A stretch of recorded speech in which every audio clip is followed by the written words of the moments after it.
Blessed ones of the nations of the world. This is your brother Dan of TRC, Ghana, saying Akwaba, welcome, namaste, swagatam, enkwan dehena matakao, duburo pezalovat, wanjin guanlin, bienvenue, bienvenido, barak haba, marhaba, wezolo, Akwaba. We are welcome to the walk through the pages of our book. Occupy till I come. Occupy till I come. Dignified ones, this is video number 22. Video 22. Purposely reserved to give you your Christmas present. So this is coming as your Christmas present. So to you, I say Feliz Navidad. Merry Christmas. Blessed ones, many a time Jesus had spoken to his disciples and the multitude, and afterwards had asked his disciples in private that, did you understand what I meant? Sometimes the disciples themselves will go to Jesus and ask him, what did you mean by what you said? That is noted of the ministry of Jesus. He does that on purpose. Dignified ones of the nations of the world. I had always said on the Ghana web and even on this Facebook and on YouTube and in some other places that probably the noble people of Ghana would understand one great man amongst them when God had taken the man away. I am talking about in reference to His Excellency Jerry John Rawlings, who speaks very, very deep. I remember in the year 2000 thereabout, His Excellency Jerry John Rawlings had made a statement by saying he, Kufuor, in reference to the then president, His Excellency John Ejikun Kufuor. When that statement was made, it created a whole lot of hullabaloo in the media and amongst the ordinary Ghanaian and some politicians arguing here and there, because in the Ghanaian parlance, the he might not go down well with many Ghanaians, but however, on international level, on international plane, the same he is a reference to His Excellency. So while the ordinary Ghanaian were at each other's throat about what His Excellency Jerry John Rawlings said, to His Excellency Jerry John Rawlings and His Excellency John Ejikun Kufuor, they were okay, they were calm, because politicians understand their own language. So sometimes, dignified ones, when politicians speak, they may not necessarily talk to us. They are talking to their colleagues in the international level. So sometimes we need to calm down when let things go easy. Yes, so we need to understand that. Having said this, may I say that dignified ones of the nations of the world, regarding the noble and great men of your nation and mine, may we do everything possible to make sure that we have received all we need to take from them before the Lord takes them out of our midst.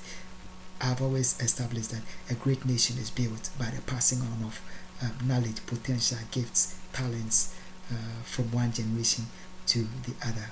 Therefore, we must pass it on and be sure that we are receiving from the noble men amongst us before they depart from our midst, for the sake of this and the next generation.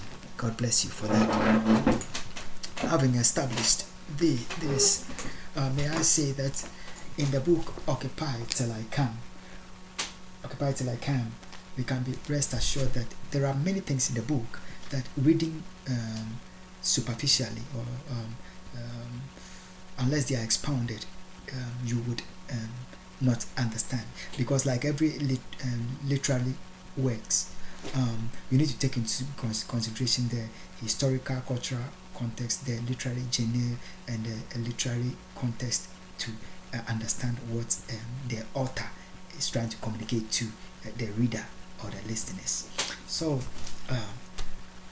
let's be rest assured, this is the author, Brother Dan, assuring us that there are many things in the book of Occupy Till I Come. Unless I meet you face to face and expound them to you, you might not understand. But when that time comes and God gives the opportunity that I meet you face to face and I expand, you will be like, oh, really? You would understand things better. For now, I try to read to us. I don't explain. There are many things that can be understood superficially, but there are a whole lot to that need to be delved deeper. When I meet you at a conference, we shall understand a whole lot of things. Probably somebody is saying, why at the conference? A teacher once responded to the question of his student that you want professional advice for free, huh? Yeah, just laugh it off. This is to say that there is nothing in this world for free. Even salvation came at the price of the life of an innocent man. So there is nothing for free. But be sure you come to the conference at the appointed time, and there are many things we shall understand by the help of the Lord. So for now, let me explain one thing that we understand, that there are many things in the book that unless I explain, we might misunderstand it. Now, on the Ghana web and on the YouTube and on this Facebook, sometimes I make the statement pause, P-U-L-S-E, then I add a time to think. Pause, P-U-L-S-E, a time to think. Why don't I say pause, P-A-U-S-E, a time to think? But I say, or I write pause, P-U-L-S-E, a time to think. Because there's so much pain, but we are able to do it. Because I'm calling on you to think. If I use the word pause, P-A-U-S-E, a time to think, that naturally does not trigger thinking enough. But if I should tell you pause, P-U-L-S-E, or if I write pause, a time to think, that triggers deeper thinking. It makes you wonder that, am I trying to say pause, P-A-U-S-E, and I have written down P-A-U-S-E, P-U-L-S-E? Is it a mistake? So while you are wondering, in the same way you are thinking. Now, do you get it now? So it is done on purpose to generate thinking, to cause you to think about what I had said previously in my writing or in whatever I'm talking about. So it is done on purpose. Pause, a time to think. Now, why do I use pause? Let's go deeper. Now, when you hear of the word pause, P-U-L-S-E, your mind goes on vital statistics. So if you hear of pause, you naturally be thinking, pulse is about vital statistics. And vital statistics has to do with your pulse, your temperature, and your blood pressure, which is sometimes referred to as your BP. If I had told you temperature, a time to think, you will not be challenged enough to think, because it doesn't make sense. And if I said that blood pressure, a time to think, that also doesn't make much sense. But if I tell you pause, P-U-L-S-E, a time to think, you might be wondering, am I trying to say P-A-U-S-E and I have mistakenly said P-U-L-S-E or written P-U-L-S-E? That will generate thinking naturally. Do you understand it now? I hope you do, blessed ones. But however, if I had used BP, if I said BP, a time to think, though that might not also not make sense when I'm referring to blood pressure, a time to think, or BP, a time to think, but on another plane, at the White House of the United States of America, if I had said BP, a time to think, uh, probably it would upset my precious friend of the White House, His Excellency Barack Obama, because at the White House of the United States of America, when we talk about BP, you don't only it's not only about BP oil company or the boiling point of water or the blood pressure. No, there is also another BP which is known only in the White House Palace, which is bam, poop. I say it again, bam, poop, which is in a way abominable because it talks about politically and diplomatically unpoopable poo, which is right in the pants of the President of the United States. Dignified ones. So the truth is, His Excellency the President of the United States of America, Barack Obama, has poop, politically and diplomatically unpoopable poop called BP. And in order not for us to talk about the BP to make His Excellency feel bad, we don't use BP or the blood pressure in order for him to think that, oh, we are expounding, we are exposing the BP to you. So we use pause to let your mind think and go to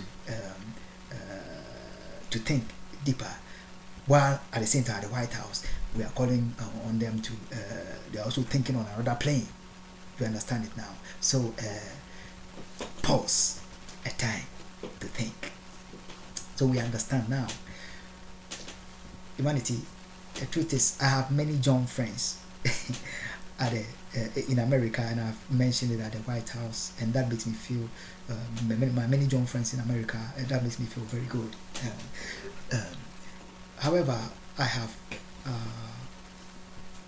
one non-John friend who is my best friend, who is His Excellency Barack Obama, the President of the United States of America. Many a time when I've gone there in my speeches, and it gets pretty hot. And sometimes you see the president having nose bleeding, and sometimes he knock him out. And but however, he still knows that at the end of it all, I still love him. We are good friends. He knows we are very good friends. The last time I was there, and His Excellency was trying to quickly move out. I say, America, please tell Your Excellency to come back. There is no problem. There is no need to run away. Yes, you might think I'm joking, but this is true. So, dignified ones, this is to let you understand that where the world has come to, fellow humans have brought the world into a very critical and grave problem. But however, the problem is not beyond us.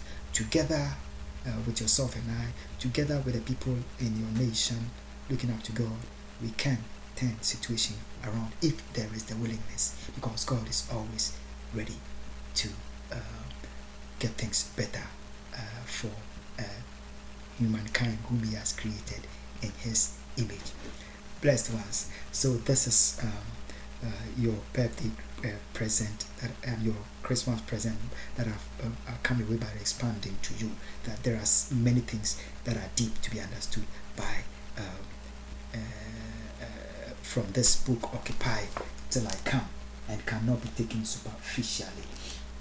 So at the appointed time when we meet, we shall understand many things, just like we have expounded. Pause a time to think today. The truth is, even the order, the numbering of the videos, some of the numbering, the position of the videos, they are done on purpose. There are reasons that are. The question that we might ask: why did I choose to use video 22 to explain this? There is a reason, and at the appointed time we shall know.